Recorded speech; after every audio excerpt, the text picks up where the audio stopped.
Hello, hello. Good morning. Good morning. Good to see you. Thanks for hanging out. I was wondering if I was going to have anyone joining me this morning, if I were just going to talk with myself. But glad you are here. I'm going to let some others join us.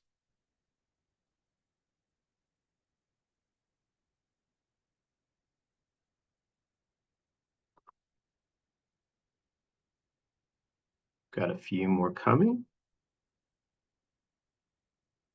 And do me a favor, give me a thumbs up if you can hear me. Okay. Awesome. Thank you. Thank you, Heather.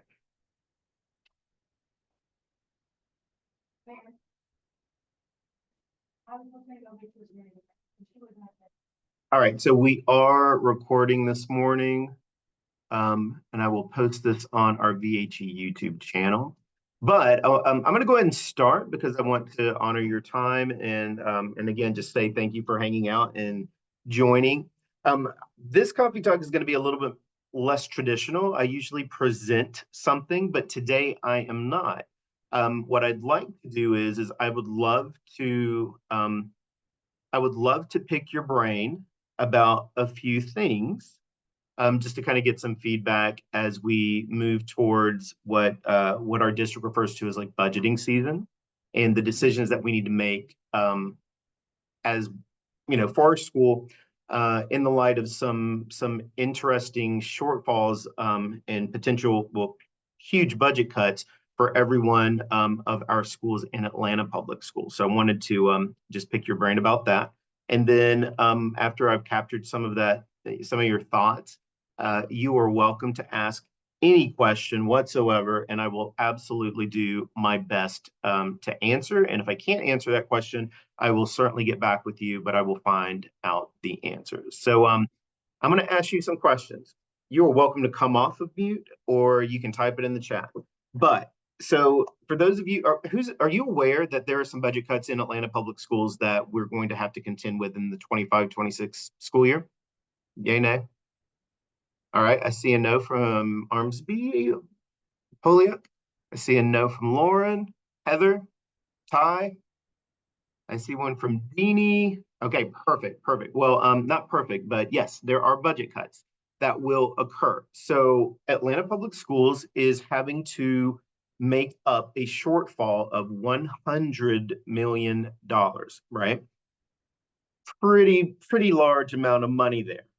And Dr. Johnson, our brand new superintendent, he has been working incredibly hard. It's been pretty impressive. He's been at VHE at least 3 times this year, and I know that he's been at a number of schools. But his goal is to really have a better understanding and picture of what we are currently contending with in each one of our buildings, and then also taking a really hard look at central office and maybe the amount of employees that are there or any of the programming that we have within the district as to whether or not we are do we need it and whether or not those things are helping to improve student outcomes. So that is his work and that is his charge. But from a principal perspective, we also have to consider what might we want to do and where would we want to see the majority of our budget reside, right? And I don't have budget numbers for you. That's why this is literally just brainstorming. But I think you can surmise that $100 million shortfall, every school in APS will be impacted some way, somehow, some shape, right? Some form. But so what caused the shortfall? I cannot give you all of that. I'm not 100% sure in terms. I'm just not at. I don't want to misspeak regarding that. I think it does have something to do with perhaps taxes that have been collected, but also some other things as it relates to the retirement system, and then probably the excess spending, which is one of the reasons why Dr. Johnson is looking, central office wise to determine are these areas, are these departments really supporting what it is that they said they wanted, what the original intent behind them was. Are they really supporting the schools? And are we seeing positive outcomes for students as a result of it? So I think it's a combination of a lot of different things, Jennifer. I wish I could be more descriptive about that. I really cannot. But what I can say is that it does have me wondering, worried, concerned, and I'll tell you why. So at Virginia-Highland and in the Midtown cluster, I believe that we do a really good job of providing our kids with lots of experiences. And I worked in Fulton County schools for a number of years before coming to Atlanta Public Schools. And there were cuts that were being made during my time in Fulton County, which at the time I suppose seemed very. We understood. We understood the things that they were wanting to remove were reasonable on some levels, but still, what I remember about that is that it did take away from some experiences that our kids in my previous school were able to be exposed to, and and I would assume the same will happen here. So, but with all that in mind, I can give you a little bit of information as it relates to like what we have, what it's starting to look like as it relates to our student population, our demographics, the amount of students that we are supposed to have next year at VHE as it relates to this year with projections, and I can kind of give you a little bit of background info regarding that. But let me start with this piece. So for next year, we are slated to have a total capacity of, drum roll please, we are expected to have 630, no, I take that back, 652 total students at Virginia-Highland. Currently, we are at 650, okay? So it's just going to be, according to APS, one additional kid. The only issue I have is I don't know that APS's numbers are including our pre-K numbers. It doesn't look like that, so I've asked about that question. But with the projection of 652, and adding the 20 kids from pre-K, we would be at 670. 670 is we had that same amount at Springdale Park when I first started there. And then we ended up having over 800 students total. So it kind of feels very much like Groundhog Day as it relates to some of these numbers. With that being said, APS provides a certain amount of money per pupil. That certain amount of money, I want to say, is roughly about $5,500 per child, which means for every kid that we have in our building that we have verified actually physically have been present in our building, we receive those funds, and that's how they budget us. With those funds at VHE and at Springdale Park, we spent the majority of that money on personnel and class sizes, doing what we could to lower the amount of students in any grade level throughout the school year, right? And the rationale behind it is with smaller class sizes, teachers are able to connect better, have a better understanding of the students that are in their room. And it provides us more opportunity to grow and meet those kids where they are. And our school, we have a pretty wide range of students and what they bring to the table.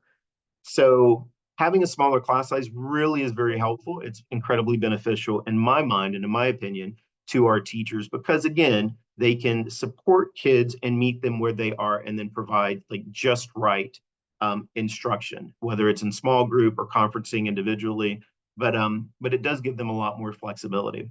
In Fulton County schools, at my elementary school, our upper grades does anyone want to guess how many students on average were in upper grades, elementary and Fulton County schools? Just curious. Anybody want to throw a total out there? And I'll get these questions in here too, I promise. Anyone want to venture? It was 1 million children per classroom, Ty. You are absolutely correct. It was lots of stadium seating. But so it was up to 33 kids per class. Okay. 33 kids per class, that's a lot. It might as well be 1 million, right? It's a lot of children. And but that was how Fulton County did things. They would budget us in ways where every kid was counted, and then you'd have to fill that class with a certain amount of kids before we even got additional money, because anything above that 33 would have constituted an additional grade level teacher. But they had a completely different budget process, and this was 2012 to 2016. So that's my experience. Now I have no idea what they do. Um, but for APS, once we are given our funding, the principals and the Go team are able to make the decisions as it relates to us and what it is that we want to see for our student population, by providing them with what it is that they want.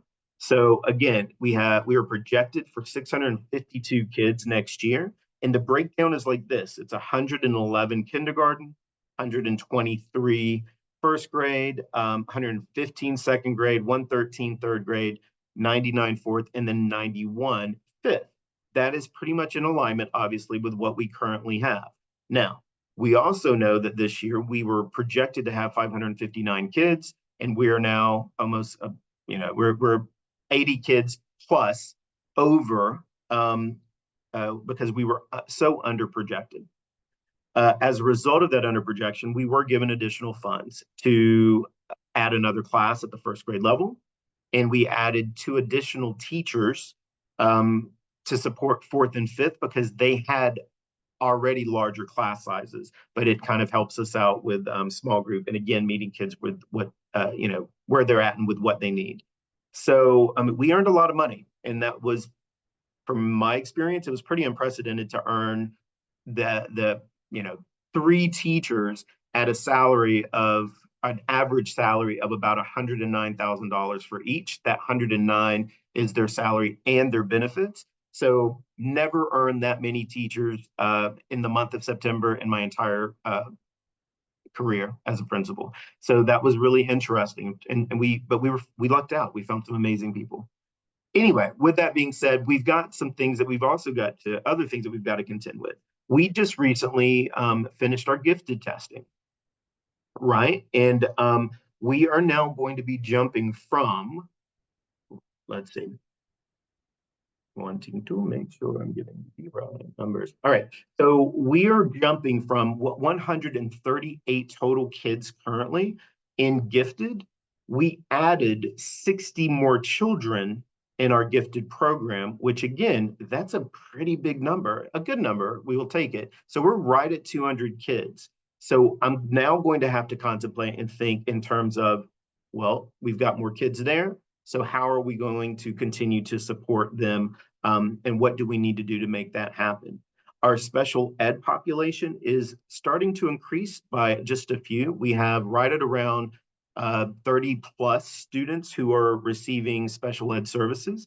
And with our new influx of students from this year, we're seeing those numbers rise, right? So not crazily by any means, but at least 4 to 5 additional kids with IEPs and specialized support can impact our budget because we want to make sure that our teachers are there and they have what it is that they need to provide that level of support.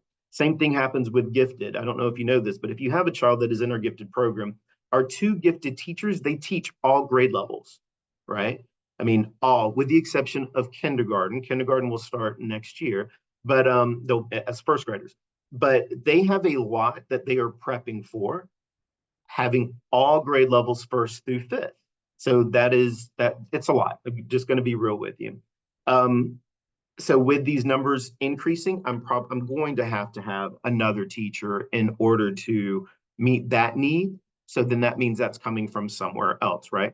But with all that being said, my question to you all is, what would you want to see at VHE, no matter the budget situation, right?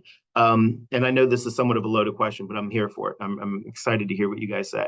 But what would you like to see at VHE, regardless of our potential budget cuts? And how should we utilize the money to better support our kids? And not only that, but what experiences do we want them to have each and every year? So Ty, thank you for starting that. And for Ed, you both are saying that you would like to see continued lower class sizes or smaller class sizes. Well, if we do that, then we need to make sure that our budget is towards personnel, particularly our homeroom, right? To the amount of kids in our homeroom, because that's where we're going to end up having the smaller class sizes. When I say smaller class sizes, and what I mean is anywhere between 18 to 20 kids is pretty impressive to do, because when you think about it, you can usually group in small groups, 4 different groups, which gives them a lot of time working with their teacher, not only in small group but individually as well. So that is something that I see that we want to consider. All right, I see Brittany is like, bring back Spanish. You know what? Spanish is still here. We had to readjust some things. Only our 4th and 5th grade students right now are receiving Spanish. And because of the new Readers Are Leaders initiative and the Science of Reading initiative, our K-3 kids are going to the media center where Ms. Kleinfelter is doing everything that she can to help us improve the outcomes as it relates to phonics instruction, as it relates to reading, and helping kids identify books that are right for them, that they are interested in. But because of that initiative, from a K-3 perspective, we chose to have our K-3 go to the media center for additional support from Ms. Kleinfelter. So you're right. So Spanish currently is not in kindergarten, 1st, 2nd, or 3rd grade. But I do appreciate that Brittany is saying that she would love to have Spanish back for all grade levels. And I get that. And I think that makes total sense as well.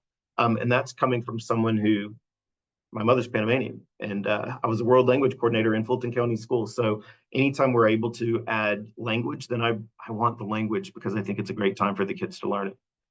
If push comes to shove amongst the specials, prioritize PE, art, and music over world language. Okay. I mean, Vivian, I know you got a lot of experience, and I think that is also a great suggestion. I really do appreciate the kids being able to go to PE twice a week, because it's a nice way not only to get the wiggles out, but it's a nice way to make sure and to help support their just their physical well-being. So yeah, 100% agree with that. Art and Gary, I music. just want to, I appreciate world language. I really think it's important. I know you're making tough choices and there's nothing that we want to give up. So just that feedback was offered in that sentiment where, Listen, the kids aren't complaining that they're missing Spanish. They would complain though if they were to miss PE or art or music. That's yeah, I hear you on that, and I 100% receive that. But yeah, but I totally get it. Art and music as well. We are a STEAM. We're moving towards a STEAM signature program, right? To being STEAM certified. It would be very hard for me as a principal to think that if we want to truly be a STEAM school, we have to keep the arts. The A stands for that. So we've got to do whatever we can to make sure that that is prioritized, and that they're still working at high levels, and that they have everything that they need in those classes. So, but yeah, I'm 100% agree with you, Vivian, and I totally, I appreciate your opinion. I think you're right. Um, I've seen the success of small groups in my child's classroom across spectrum of individual learning needs. I'm grateful for that flexibility and creativity on the part of our teachers. I appreciate that, Jennifer, and thank you for sharing that. I see another smaller class size as a priority, ensuring social emotional support via counselor and social worker. Ashley, thank you for bringing those things up. When we do start working within this budget season, we do have to look comprehensively at everything, which means anything and everything would be on the table to make up some of the potential cuts that we will encounter. So I'm curious, how do others feel regarding the counselor and social worker aspect? We have currently our school counselor is Ms. Bolton, who I love and adore, and I'm not advocating. I'm not saying that we're done with counseling, we're done with social work. I'm not saying that at all. But I am curious to know how you all may feel about that. We have our full-time counselor, Ms. Bolton, and we have a full-time social worker at VHE. How would we want to prioritize those supports currently? Anyone want to come off mute and just kind of give me your perspective as to why we should continue moving forward with both of those positions? I'm curious. Everyone's like, I am not I'm not opening up that can of worms, Mr. Arns. I guess I don't understand exactly what everybody does in those roles, so I guess that would help me out. Thanks, Ty. I think that makes a lot of sense. So from a counselor perspective, one of the best things that I think that we get from Ms. Bolton is someone who is very thoughtful and intentional about the need to support the social emotional side of our kids and our teachers. She really does offer a lot of support as it relates to really getting down to the nitty gritty of, well, why did we do this? How should we move forward? What happens in this instant? So she supports all of our kids in that way, and she visits every classroom, and she enhances the community gatherings and the SEL component through um, through her ability to go into classes and talk about any number of things as it relates to our SEL competencies, whether it's self-awareness, social awareness, responsible decision making, et cetera. So that is one of the things that she does pretty regularly. So our kids really know who she is. Another thing is at times there are going to be some kids that we identify that might need a little additional support in the area of just being social awareness, right? How to work collaboratively with other kids, how to resolve conflict. So she does a lot of that as well through small groups. So she pulls some kids throughout her day, as does our school social worker, where they're doing small group, but specifically small group related to making friendships. Again, that social emotional impact. It's a lot, and I think we need to do a better job of sharing that out because we have incredible resources as it relates to that. And Miss Bolton is just one of those people that even from a principal perspective, I can just look at her and she goes, "Let's just have a moment. You need a woosah moment." And she sees it immediately, and she helps us all out in so many different ways. Our school social worker does things that are very, very similar, but her level of support is different. And what I mean by that is uh, she helps provide resources for families that might be currently in our homeless shelter, because we do serve a homeless shelter that if there are any kids in that shelter with a parent, they come to VHE. So we provide a lot of resources, not only in-house resources, but we have access to third-party resources that she helps to connect them with to kind of get them back on their feet and that could be any number of things, and helping find a job for the parent, transportation for the parent or the family, and obviously any other kind of potential emotional supports. And then just, everyday food, drink, et cetera, water, et cetera. But there's just a lot that she does. She also helps specifically identify parents and families that may not live in our school zone. I don't know if you've ever heard about that, but the way that it works is that we all live within a certain area, and we are zoned to certain schools as a result of of the area in which we live. You guys know this. VHE, Howard, Midtown. That would be the path through high school for all of our VHE students if you remain currently where you are living in this area. There are many families, though, that I don't want to get myself into. There are many families that will falsely claim that they live at an address because they want their kid to come to VHE, because they want their kid to go to Springdale Park, Mary Lynn, Morningside, and there are ways in which we find out whether or not they are currently residing within our zone. For example, sometimes we will send mail out, and if we get return mail, that's a huge indicator of you might not live there, right? So she does a lot of residency visits to ensure that that they are in fact within our zone. So she supports us tremendously with that. And it happens more often than you might imagine. It happens a pretty good bit. And when you think about that, we have students that are potentially zoned for other schools, but because they are with us, they are taking resources that we didn't necessarily, and don't get me wrong, I don't want to say it like that. They are being provided resources that they would receive at their home school here, but when projection comes into play, we want to make sure that our families that are in our zone are receiving to the best of our ability the resources that they need, and that they are entitled to because they actually live in our zone. At VHE, in our first 4 years of existence, we cannot accept any transfers, period, for the first 4 years. The only option for children to be at VHE whose parents may not live in the zone are for our teachers and staff. They're the only ones, but no other families are allowed within the first 4 years of you know of a transfer if they choose not to want to go to their home school. And even with those administrative transfers, at the end of the 4th year and moving into our 5th, I would have the authority to say, I will accept this amount of transfers. Okay, I could just say 5, I could say 10, I could say 20. And probably we would probably fill it. I think that we would have a number of people that would want to be here. But what I've learned from my Springdale Park days as we were constantly growing is that our projection was always just off. So we never opened up additional transfers as a response to providing other supports to other families. We just couldn't do it, and I'm glad that we didn't, because we didn't have the space to do it. If we accept a transfer, what ends up happening is where was I going with that?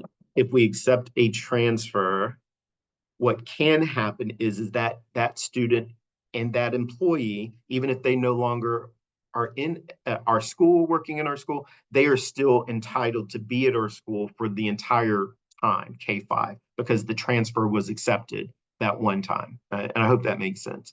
But yeah, so we want to be thoughtful about that piece as well. Other things that our social worker does, there's always going to be some times where there's some things that we recognize. All right, your kid is really arriving very late to school in the morning. Typically, when you're arriving super late and you supposedly live a few blocks away, you should be able to get your kid to school on time. But what's happening is we found that there are some parents who live pretty far away, and that's why their kids are getting to school late. But it also then puts a different level of stress on our teachers, because we want them here as often as possible, because it's hard to catch kids up who are not in school. And to start out our day, we start with phonics and reading instruction, and we really want our kids to be a part and in that and not to miss. So she does a lot of things like of that magnitude as well, in addition to similarly pulling small groups and supporting kids who have different levels of social emotional needs. So she does a lot of small group work as well. So I hope I answered that question in a very, very long-winded way. So let's see, if push comes to shove, got that. Curriculum support, continue online subscription, STEAM Lab, whatever the teachers need. Yeah, so we will continue to do that. We're very grateful for our PTO. Luckily, we do have a PTO that supports us in all of those curriculum initiatives and anything that we do have. But we also I don't want the PTO paying for things that we say we're going to use, but we're not using. So we take a look at the usage reports of any curriculum that is software related. We look at it, and if we're not getting, if it's not really being used, then we're obviously going to remove that. And we have done that. And we will continue to do that. We want to encourage whatever our PTO is going to buy, we're going to use. And if we're not, then we're not going to buy it. Let's see. So STEAM Lab, we still want to move towards being a STEAM program. I agree. I have seen success of small groups. Got that part, I think. Smaller class size priority, ensuring social emotional support. Yep. It would also be nice to know how much we can need to fundraise in order to protect our programs or limit our cuts. I appreciate that, Ed. Thank you for when that time comes, I get it, and I agree with you. The only thing that we cannot do as a community or a PTO is we cannot use PTO fundraised funds to pay personnel. We can't hire personnel from that perspective. It can only come from what our regular general budget is from Atlanta Public Schools. Deanie, teachers and safety first. I appreciate that, and I 100% agree. And I'm almost positive I saw something about a resource officer. Atlanta Public Schools has committed to provide every elementary school with a resource officer. So that would not necessarily come directly out of our budget, but it would already be added within our budget. So we will have that. Currently, we do have a security monitor. I don't know if you met George. His name is George McKeon. He is a parent here. He has been awesome and so happy. He was a former EMT, paramedic, a fire chief. Like he has a wealth of experiences. And when I tell you that we hit the jackpot, we really hit the jackpot. Not only that, but he is going to go through the resource officer training. So when APS saw that he had all of these experiences, they're like, there's a lot of things here that we can fast track. And we want him as our SRO. So he will be trained, and hopefully George will be our SRO in the 25-26 school year. But that is something that we want to continue to have in our building. I think anytime where you can see the Atlanta skyline from your school, we might need to consider having additional safety resources. So yeah, we definitely want to do that. But I'm grateful for the district in that initiative itself. Let's see, other regulations or boundaries over what the school can financially fundraise and provide privately. So Katie, I think I got that question. We just can't pay for personnel from PTO, but they do purchase resources, supplies, paper. I mean, lots and lots of different things. So yeah, we are using PTO, and the PTO has always been pretty amazing in terms of their level of support. How would you feel about sharing these services, social worker, SEL coordinator, with another school such as Spark and Morningside? Mr. Co, you know what? That is an awesome thought and an awesome idea. And the answer is, we may have to consider doing some of that. There are schools within Atlanta Public Schools that have a far greater need for a full-time social worker. So the question would be, are we similar? Do we need a full-time social worker? And if the answer is no, once we talk about this with our community and our Go team, we'll make that decision. But yeah, we could potentially share. And that is not unheard of. Right now, we share a band and orchestra teacher with Mary Lynn Elementary. She starts her day out at Mary Lynn, and then she comes over in the afternoon for us for band and orchestra. So it's something that we already do. It's something that we could continue to do. And we could consider doing it for our social worker. We could consider it for our counselor, but I would really want to advocate keeping our full-time counselor, because again, we are growing very quickly. But yeah, thank you, Jim, for that. And yes, something we will most certainly consider. Let's see. You may have covered this. Is there a stated max capacity of the current VHE facility for pre through 5? Yes. So our max capacity, let me make sure I'm going to get the right numbers. We have capacity based on the metrics that were provided by the district. This was something they recently asked all of our principals to do. We have capacity for 819 students. That is where we are. And I will be honest with you, we have a lot of room in this place. So, which is a good thing. It's awesome being an elementary school and a formal middle school, because the facilities, the space is great. So 819 students. And I don't think any of us would ever want to go back to the portables that you used to see out there. I certainly would not. But I think we have lots of space where we have lots of room to grow. And the same can be said for Mary Lynn, Morningside. And I think, well, Mary Lynn, Springdale Park, and I think Morningside is probably one of the only schools that are inching much closer to their capacity already in comparison to us. But I think they have about 700 and maybe 40 students. So they're not as big, but again, we all should have some capacity still. Let's see. Thank you for that question, though. Can you repeat the current enrollment? I most certainly can. Our current enrollment.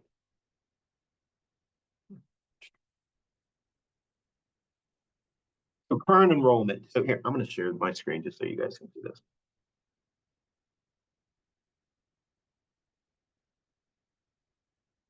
All right, share. Someone will be so kind. Will you give me a thumbs up if you see my screen? Awesome, thank you. All right, so our current enrollment right here, this is the current enrollment. So you can see we have 115 students currently in K, 117 in first, 114, 104, 94, 92. And this is the projected, I'm sorry.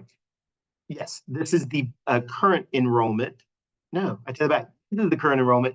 Student projected enrollment is the 652. So this is where we are expected to be next year. Yeah, so with the 636, if I were to add the 20 pre-K kids, we would be at 656, obviously.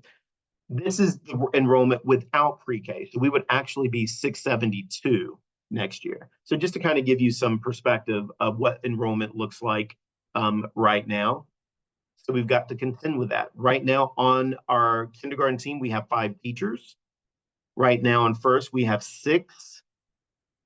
Right now on second, we have 6. Third grade, we have 6. And then fourth and fifth, they both have 4 teachers each. But again, we added 2 additional teachers to provide additional small group support. So it doesn't feel like it's a class of, 23, 24, because some of the kids are getting pulled out for additional support across the board. So especially for fourth and fifth grade. So those are our current numbers right now and what we are projected to have next year, this second column. But thank you for that question. Let me see. I'm gonna stop that. How would you feel? Got that? That's great. It's been great to see George. It has been. What happens to donations made directly to the school outside of PTO? So on occasion, we get that as well. We are able, with those types of donations, like for example, we had, there was a grandmother in carpool who's pretty awesome. She, one day I was doing carpool and she rolled down her window and she goes, "Hey, I have something for the school." I said, "Oh, well, thank you. That's super sweet." And she handed me a check, and it was $1,000 check. I'm like, "You don't have to do this." She goes, "Oh, no. We're doing this." But what we were able to do is we put that in a different budgeting account. It's called SABO. So we have our general budget, which comes out of a completely different thing from the district. And then we have SABO, which is like in-house budget, where we can take funds and kind of earmark them specifically for certain things. Like, for example, music or art. They may have a SABO account that has some funds in there based off of donations directly given to them that someone wanted to support them in. So we open up like a SABO account for them. So for that $1,000, we put it in teacher appreciation because that was what she had requested specifically, which I thought was pretty cool. But yeah, but we still cannot purchase personnel through that SABO account. So just want to make sure that that was a part. There was a concern about missing crossing guards last week during inclement weather. Has that issue been resolved? The answer is, I hope so. I hope so. Well, yes, I hope so. Miss Sabrina is our crossing guard, at Virginia and Park, and then we have a resource officer in the morning or in the afternoon. Miss Sabrina's, typically always there, rain or shine. She did have jury duty, so she was out. And Atlanta Public Schools are the ones who would typically send a replacement substitute for them, but there wasn't one. But we've had George McKeon, we call him Chief, our security monitor. He's going to be on days where they can't replace. He will do what Miss Sabrina does, the crossing guard, and he'll even potentially start directing traffic. But he's being trained on that because it's just about a protocol in terms of having the right training before you actually do that. So he's going to be trained pretty soon. But yeah, Cheryl, and thank you for that. We have addressed some of the other issues, I think, that came to our attention regarding rainy days and potentially our resource officer not wanting to get out of the car because of that. I think that has been addressed. So it has been addressed, I can say. So we should see improvement in it. All right, does the 819 maintain small class sizes? I assume you can run out of classroom space based on 20 versus 30. No, I mean, not necessarily. So the way that we were asked in APS is that I think every class having a max of 25 children. So 25, just to be honest, compared to 33, that's a smaller class. So we'll take it. But yeah, it'll be a little larger. It would be a little larger than what I prefer and what we in our community, I think, have grown accustomed to. Except for the lack of bathrooms, the pre-K and classrooms. Okay, so I think what you were referring to is in many schools, our kindergarten classrooms have bathrooms in the room. And I wish we had that. At my previous school, we had that and it was great. It was great. I'm not going to pretend that was a good thing. We just do not have that. We can't do that. And even our classroom sizes, in terms of square footage, it can be pretty small. So yeah, so I wish we had bathrooms. That's a huge pie in the sky thing. Maybe one day, who knows? I don't know. But how accurate were the projections for 24-25, Rebecca? They were not. I mean, they were not accurate. But like I said, we are over 80 students over or under projected. So we had 80 more kids than we were expecting. And that was across, pretty much all grade levels. But yeah, and that was the reason why we got the additional first grade teacher and the additional fourth and fifth grade teachers as a result, because the projection was not great. I did receive an email from the person who makes the projections for our district. And I'm like, so listen, at Springdale Park, I had a better understanding of like where the projections are and what we could shoot for in terms of how we could be a little over or whatever. Here, the same rule does not apply at this very moment. It just does not apply. I mean, you can see the Midtown skyline. You can see there's tons of buildings that are going up. And I remember we were told way back in the day, 2016, that, families are not moving to the Midtown area with children. Well, I most certainly disagree, because now we have 2 buses that drive into the area, and the buses are plentiful. With that being said, I have a feeling that we're going to see more kids, so it will most certainly occur. So we'll see. We'll see how exactly that works itself out. But Rebecca, we'll also Rebecca Cagle is our Go Team chair for VHE. So you haven't had the luxury yet, Rebecca, of going through the budgeting process, but you just wait. You're going to love all of that. Okay. Moving on, Ty, not to get off topic, but will VHE be able to add another pre-K classroom? I have requested, I have asked that we be considered for another classroom for pre-K. That would not come out of our general budget. That is paid for, part of the salary for the teacher and the para is paid for by the state, and the district supplements so that teacher and that para can be on our regular salary schedule in alignment with the other teachers that are in the building. So I have requested it. I certainly hope that we get it. We definitely have the room to get another pre-K, and we have 60 plus on our wait list right now. So we definitely have enough kids to fill 2 pre-K classrooms. So I'm hopeful. We will most certainly see, but I'm still advocating for that because I think it's important. And we love that the littles are with us, to be quite honest. It's really cool to have 4th grade or 4-year-old energy in the building. We also have some 3-year-old energy in the building in our special needs pre-K class, which our preschool class, which you may not have known about, and the district funds that because we have students that come from all over the cluster and the district for that one classroom. So it's great to have both of those groups. Could we move funding from programs to increase staffing and then make up the shortfall in programs for PTO SABO funds?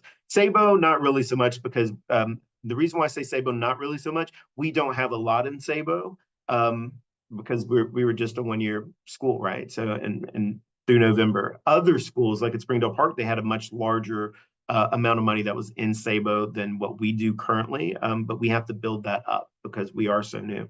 But as it relates to the funding, so could we move funding for programming? Yeah, we most certainly could move funding from certain programs to create smaller class sizes to provide more SEL support. We could do any number of things, but as you all know, in order to make that happen, if we want more here, then we've got to take something from somewhere. And those are the decisions that we will be charged with, that we have to make for our kids in first school.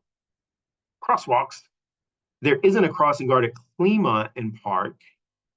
Your Clemont Park. Oh, okay. For walkers from the northwest for the bus entrance walk-up door, I'd like to see one there as well. I can certainly request that of Atlanta Public Schools. We do not fund the crossing guards.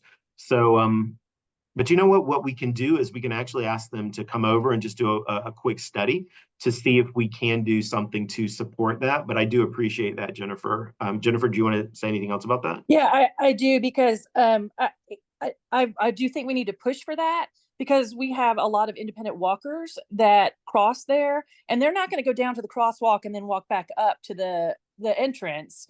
And I was walking my son across there last Thursday, and we were both almost hit in the crosswalk that we crossed. It was the car coming on the from the opposite side, didn't see us in front of the other car. We could not have been more visible. I'm 6 feet tall with an umbrella, and my son was in a yellow raincoat, and and they just did not see us. And I really do think we need that there. So I'm happy to meet with anybody. I will do whatever needs to be done. If you want me to reach out to someone, I'm happy to do that, Mr. Harness. I want to support that effort. I really appreciate that. I hate that happened to you and your kiddo. But yeah, I would love for you to, will you email me? Yeah. That specific concern, and then I will most certainly escalate it just so we can see what could happen over there. Again, APS pays for that, but you're right. There are a lot of kids that are walking from this side of Virginia-Highland. So I understand and I agree with you. I already reached out to the city because people were running it from coming southbound. They couldn't see the stop sign, and the city placed another stop sign on the other side. So people do stop. So now I can step off the curb with my child, and kids can step off, but the other people don't see, just don't see it. So yeah, I'll email that to you. Thank you. I appreciate that. Thank you. Yeah, so that is great to know, especially since a lot of parents' car already still drop off at Clemont entrance. Well, you know what, Cheryl, that is something that they should not be dropping off right there. But I will say, parents can be. Parents are fun. They do come up with some interesting ways to get their kid to school, or drop their kid off in locations. But what we have noticed a lot of, which is difficult, is that we're not being as neighborly and kind to the ones that live right here in Virginia, blocking their driveway, watching a car go around Miss Sabrina as she's standing in the middle of the crosswalk. I saw a car the other day go around the officer that was on duty with traffic. Mind blowing, because we are clearly a walking school, a walking community, and the lack of what I would say is respect and just concern for your fellow neighbor. I'm just absolutely in shock by some of the things. I did recently write a letter of support, because I think that we need to do more on Virginia Avenue to keep our kids and our families safer. Particularly, I mean, obviously the morning arrival, afternoon dismissal. The letter of support was whatever we can do to improve Virginia Avenue by giving additional pedestrian space to walk or biker paths, et cetera, then I'm all about that. So I just shared that with one of our parents, Hugh Malkin, who is helping lead that initiative. But it is certainly it's scary. It's scary to watch. And if you see me in carpool, I have done my best on occasion to be the other crossing guard down there at oh my goodness, what's the name of the green I can't remember the name, in Virginia. So I even have helped kids walk across the street right there. It's a lot. It's a lot. And due to the new design at 10th and Monroe, more cars are going down Park to get around that intersection. Did not realize that, but that is an unintended consequence, obviously, of that. So thank you for sharing that. I will certainly share that one. Good to know. Yeah. Thank you for that. I would just add that I'm pretty sure the city anticipated it, because over the past year, they added a stop sign on Park between Monroe and Virginia. I can't remember the name of the cross street there, but just a block up from the school, they added a stop sign, and then they have speed bumps on Park. But that's not deterring people still who are going south on Park Circle. That's right. Yeah. It's not deterring people from using it as a cut through to get around that intersection. And I even admit myself, like if I'm going south on Monroe to go to like Trader Joe's or something like that, and the cars are backed up, 2-3 lights from 10th Street, I'm going to go down Park, or I'm going to go through the neighborhood there to go around and then get to Virginia and go down Virginia. I think everybody's going to do that because of the new design there. It's just backing traffic up. I think things will get better once the city finalizes construction of the Monroe street updates and improvements. They're going to change the timing of the lights to get traffic to flow through more seamlessly. But right now it's just a mess. Cars, even beyond rush hour times, are backing up and going through. And I think that's affecting both our elementary school students as well as the high school students that are walking home. It's just gotten a lot more dangerous, a lot more car traffic in the neighborhood. Yeah, I appreciate you raising that and sharing that with us. Yeah, I'll just being very honest and transparent with you. It is very scary to see our kids and, like I said, our families walking.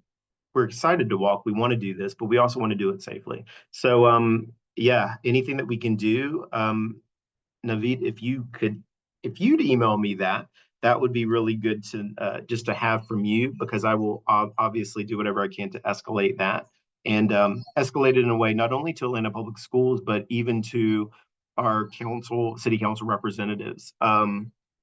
Because these are concerns. It's great to have an elementary school here. It is awesome to have another main walkable school in our cluster, but we have to have it and it be safe. And every day it gets a little scarier for me and for you, obviously, too, for everyone. But if you wouldn't be Nate, I don't know. Naveed, yeah.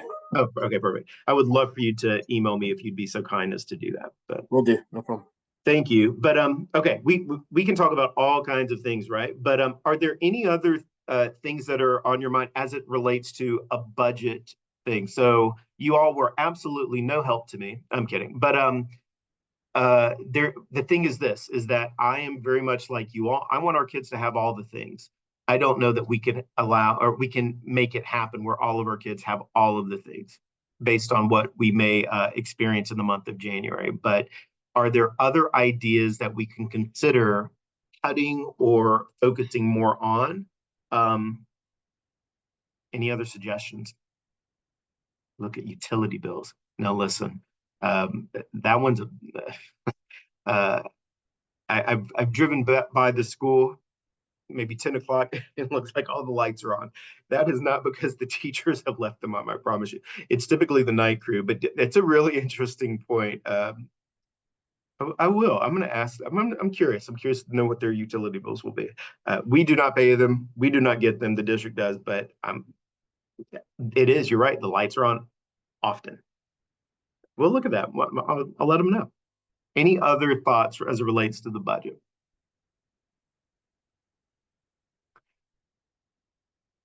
I found on the website, President APS, October's meeting discussed the FY 2026 budget.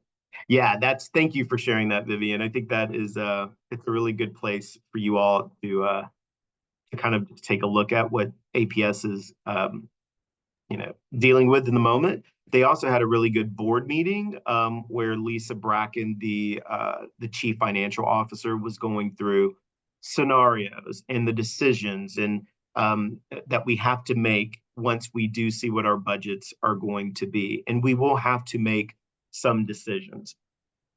What percentage of the budget is personnel? It's over 90% of our budget. I mean, yeah, it's at least 92% of our total budget.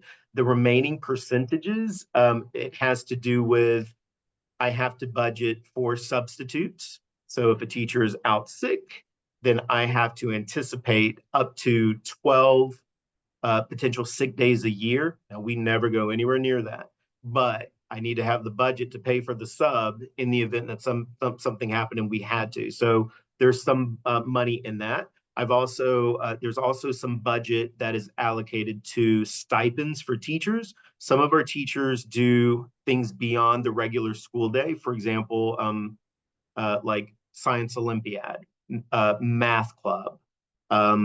There are some of our teachers are grade level chairs who are leading their grade level, and we give them different responsibilities. But we want to also supplement their income because they are taking on some of these other initiatives. So, and then, I always put some money in there for stamps, stuff like that. And we usually keep a pretty modest amount of money, maybe $10,000 to $15,000 just for the school in the area of other resources. But again, PTO is always so super supportive with anything that we need. So that's how we kind of do it, but it's totally, our budget pretty much is all things personnel to keep those class sizes as small as possible. How early would we need to fundraise in order to make up for the financial gaps? You know what? You see that we are constantly fundraising. We had our fun run. We're going to be moving closer towards our oh my gosh, our auction night, which is another opportunity. We're going to be doing a readathon, since our big initiative this year is in with the science of reading and making sure that our kids are reading regularly. But we want to see what we can do in terms of fundraising and supporting kids as they are as they are reading. We want to encourage them to read. And so we're constantly fundraising, and our PTO is constantly looking for ways to bring more money into our school to support our community and our students, right? And then they're also doing a lot as it relates to grant writing. If there are individuals currently on this call or on this Zoom, or if you know of anyone that would like to support in the efforts of grant writing, if you've never written a grant for education, it can be very long and thorough, and there's just a lot of hoops that you have to jump through. But we have some parents who are doing so much with it. It would be great to be able to provide them a little bit of extra relief and support. So if you are a grant writer or interested in helping do that, please reach out to me and I'll definitely connect you with the PTO. But those are other ways that we try to do what we can to, to supplement our current budget. But we'll continue to do that and fundraise. From what I gather, there isn't a donation amount that would be program protected and staff supporting in light of the upcoming budget cuts. Ed, will you come off of mute and give me explain that a little bit more to me, what you mean? If you're able. Oh yeah, so like those like you said that PTO and SABO funds are kind of restricted, that you can't use it for staffing, but you can cut programs from the general budget, and then those programs can be supplemented by PTO and SABO funds. Possibly, yeah, absolutely, and that's like software programs. We also have like one of our math programs is called Eureka, and the teachers really do appreciate when the kids have the consumables. Not very green, I get it, but it really is. It's nice that kids have their own consumable that they can actually write in, and we're not making copies. I mean, it just makes it life a lot easier, and it allows our kids to go back relatively easily to review some of the things that they've done. But yeah, we SABO and PTO, they can't fund any personnel, which we wish it could, but it's just not something that we're going to be able to do, that we won't be allowed to do, I should say. So it's like, no matter how much, like let's say like we as parents raise like $10 million, it still wouldn't be able to affect your ability to get more staffing, pretty much. Like there's still a problem. Money is not going to solve this problem. No, from a personnel standpoint, no. But I also want you guys to know this too, is that again, I'm looking at everything, right? Like we will look at every aspect of our current budget. We'll look at our administrative staff and we'll say, okay, we don't need to do all this. So I mean, and we'll have to make some cuts there. But yeah, we're gonna look at everything from every angle imaginable, just to get, I hate to say it like this, but the most bang for our buck, in making sure. And it seems like the majority of everyone, at least on this call, you are more inclined to want to have those smaller class sizes, and then but also being mindful of STEAM and keeping the arts to the best of our ability. So yeah, but every step of this process, the budget process, we will keep you informed, because we won't know until we actually see those numbers. But yeah, we'll keep everyone informed about it. Are there things that could be resourced with parent volunteers if they needed to be cut from the budget? Are there things? The answer is maybe. Like my mind immediately goes to, oh wow. I mean, I'm gonna have to dig into that one, Jennifer. That's a really good question, and I don't know the answer 100%. But if there are, I could easily see, what if we had parents who would volunteer to support, like in kindergarten as a para, or even in the front desk or things like that. And I'm just being real. We're just talking about everything. When I say things like that, I am not saying I don't want our paras. So I will let the paras know I did not say that. And when I say maybe in the with our front desk, I'm not saying I don't want our front desk people, but so I'm just putting that out there. I'm not putting that. I don't want to necessarily do that. So yeah, that's eggshells, but all good. But yeah, something that we could definitely consider, Jennifer.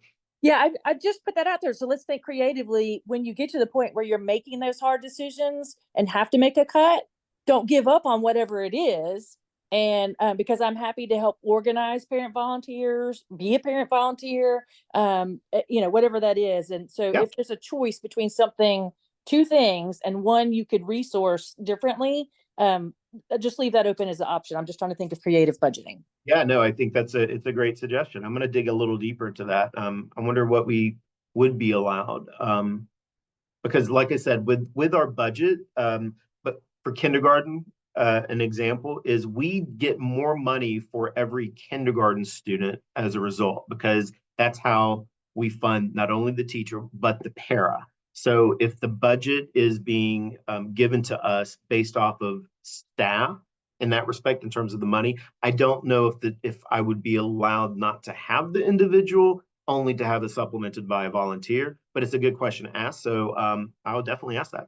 Definitely ask that. Could I get authorized as a sub to be a support and save budget money? Ooh, Lauren, that is very interesting. I don't know what that question or that answer is, but you know what? I'm writing that one down because that's a really interesting idea. Could we do sub volunteers who might not want to get paid but are willing to do that? That's a super creative thought. Thank you. That's a good one. All right, upcoming budget deficit definitely looks like a district level problem. So perhaps parent advocacy to minimize the level of impact on schools that are not under enrolled. And Vivian, yes. And I do believe that is what our superintendent is doing. There are currently, there are a number of vacancies within the central office at this very moment. And he's been very adamant that he's not filling those vacancies because they've got to do, and he said this, he's like, we've got to do our part. So, Lauren would be an awful sub. You know what? No, I have stories I could tell you that would probably be far worse than what you can create and do. No, I'm kidding. You would be fine, Lauren. But yeah, but Vivian, I think you're absolutely right. One of the things that they had shared with us as they were talking through the budget, there was a pretty significant increase by about, I want to say it was 40% of additional central office staff that joined over the last 3 to 4 years. So that's a lot of people. And they don't always answer the phones when we call. That's what I don't understand. But anyway, yeah. And he's looking at that. I know he is. Any other thoughts? Well, guys, sorry, that was it. I sorry I didn't have anything to present. Like I said, I just wanted to pick your brain a little bit, but and you guys have given a lot of great food for thought. I'm going to put this on our YouTube channel. I'll send this out for families just so they know that we are talking, we're discussing, we're just kind of brainstorming some things right now in anticipation of our receiving our budget maybe in December, but we typically get it right at the beginning of January. So we will keep you all in the loop. But yeah, my pleasure. Always feel free to reach out, ask me all the questions. I'll do my best to give you answers. But I will hang back if there are any other questions that parents may have of me. Good to see you. Thanks for hanging out. Bye, Lauren. Bye, Jennifer. Thank you. Hey, Terry, the Hey. 60 newly identified gifted children, how does that work? I know you can't start gifted until you're a first grader, so the kinders are not, but the kids who've been identified that are in the grades that are currently served, what's the process? And I don't know if this applies to my child or not, but I'm just curious how that works, given how you've said that the 2 teachers currently teach all the grades already. Like, I don't know. Yeah. They do. So because we were over projected, or I'm sorry, under projected, we've got all these extra children. We anticipated that after all of the gifted testing happened, right? And which we just completed. And it is a huge process. It's a long, long process to get all of the kids tested to see if they qualify for gifted. We figured that with 200 kids, we're going to have a pretty nice sized number of additional kids that will receive gifted services starting in January, right? And that is when these new kiddos will start in January. Okay. That means I had to be thoughtful about, well, how am I going to make that happen without further stressing out my amazing gifted teachers? So I did save some money from our leveling money in the month of September, where we bought where we got the additional first grade and then the fourth and fifth grade teachers. I put some money aside specifically for gifted. So we're doing it's 15 hours a week, which breaks down to 7.5 hours over 2 days. And what we would do is that individual I've got to hire. We've already been, I'm in that process of looking for people and weeding through resumes and applications. And Mary Lynn, Denise Brinkslid, they're in the same boat.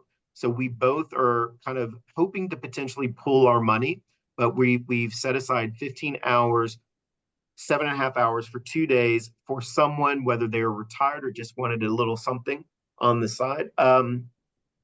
So we can bring in another gifted teacher, and they will be working specifically with our first grade students. That will mean that they will only have one grade level. And then our other two teachers, they would only have, even though it's still a lot, they would only have 4 compared to the 5 that they currently have.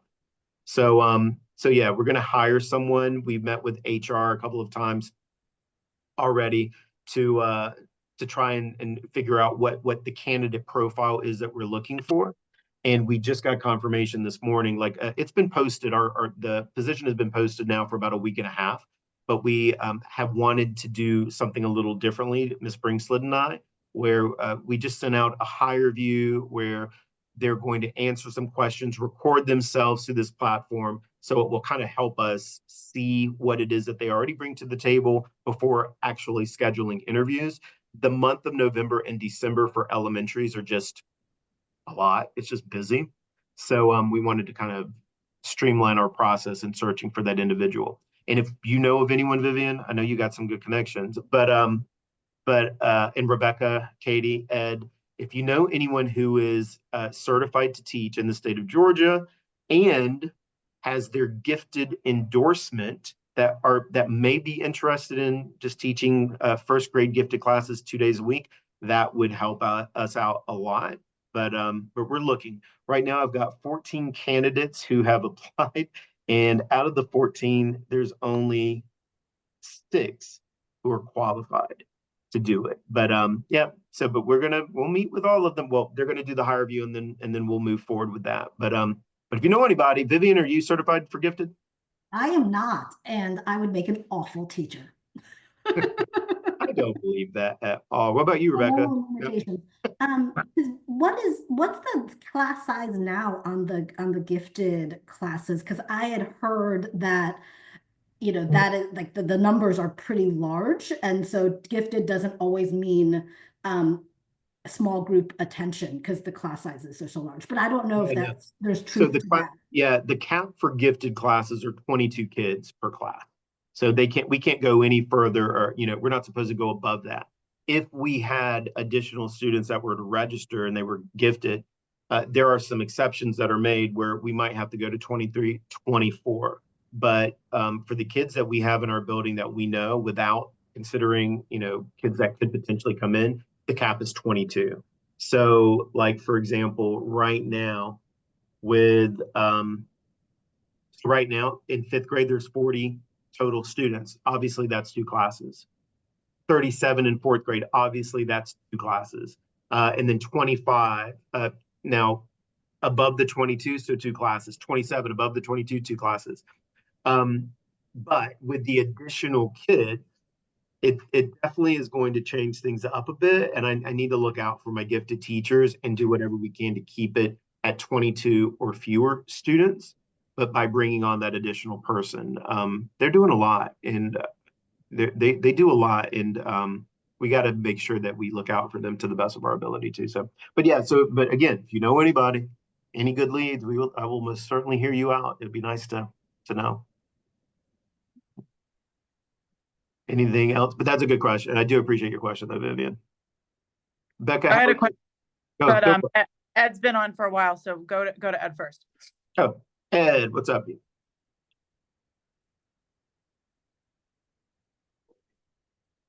Okay. And may not have left the room.